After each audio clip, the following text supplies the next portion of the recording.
Just how many abandoned townships are there in New Zealand and why? Because it's more than you'd think. Scattered all across the country, there are places that used to be full of life. Families, jobs, people building something. And today, they're nothing, just empty buildings, roads, maybe some ruins and bushwalks. It's almost like everyone one day woke up and decided to just leave. And that's the strange part, because some of them actually disappeared overnight. But the question is, what actually makes a town just disappear?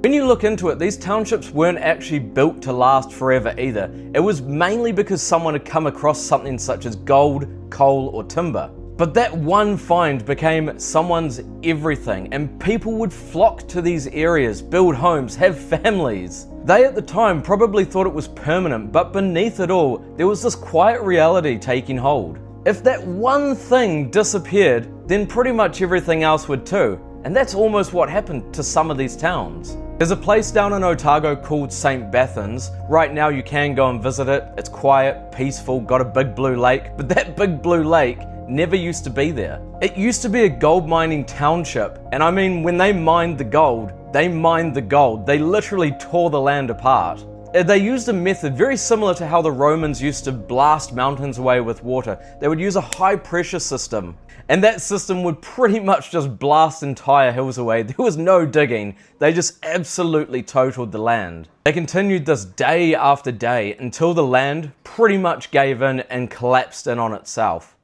That gaping hole filled with water, that was it. The town was over. Imagine watching the place you'd built lives at just completely disappear, your entire job overnight gone. Then in the South Island you've got Waiuta, but this one's a little bit different because nothing dramatic happened here. No disaster, no big event, just stopped. Everything there revolved around one mine.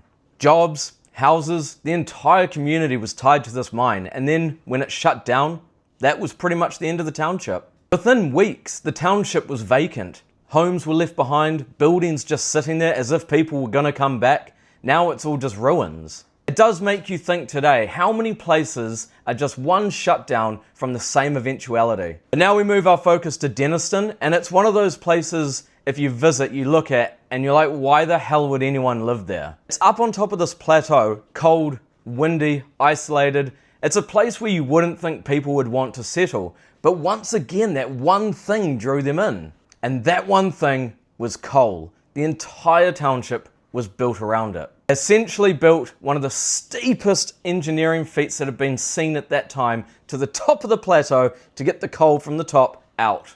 They basically dropped wagons down a cliff, and danger became a part of normal day life. But when the coal ran out or stopped being worth anything, so did the township. And that moves us on to our next location. Port Craig, way down south, once again, in the middle of nowhere, no roads, no easy access. So what did they do? It was essentially just bush and coastline, and somehow they built a town in there. It was one of the largest sawmilling operations in New Zealand's history. They built access via massive wooden viaducts across valleys to get in and out. It actually worked for a while as well, but like many of these places, the isolation must get to people at some point. When the logging industry started to slow down and there weren't really anything there for people to stay together, the town itself shut down. So what do you do in that situation? People just leave. And the town itself was left abandoned. It's now been taken over by the forest again, but the once great forest that existed doesn't. They completely stripped it bare, which leads us on to our next location, Whangamomona. And this one has quite an interesting bit of history to it. It was a township that got cut off, roads changed, people started leaving, but the township didn't disappear. The people pushed back. They declared themselves a republic and basically refused to disappear. They also elected a goat as mayor. And somehow the township kept going, not booming, but it's still there. I guess part of the moral of this story could be surviving isn't always about the resources, it's about the people and community we live amongst. But when you look at all of these places together, you start to notice a pattern. They weren't just abandoned randomly, they were all built around a moment that gave people purpose. And when that moment ended, everything ended with it.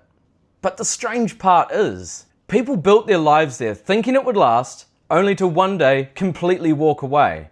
All of these places that I've listed in this video, you can go and visit as well. They are amazing townships with a lot of history, a deep set history. So the next time you are in these townships or driving through, just remember what these townships have been through, and if they still stand today, what a miraculous feat of achievement that is. And as always, there are loads more forgotten places in New Zealand, so if you want me to cover any more, drop a comment below and I'll do my best. And as always, if you enjoyed this episode of Lost in Time, don't forget to like and subscribe for more. Cheers.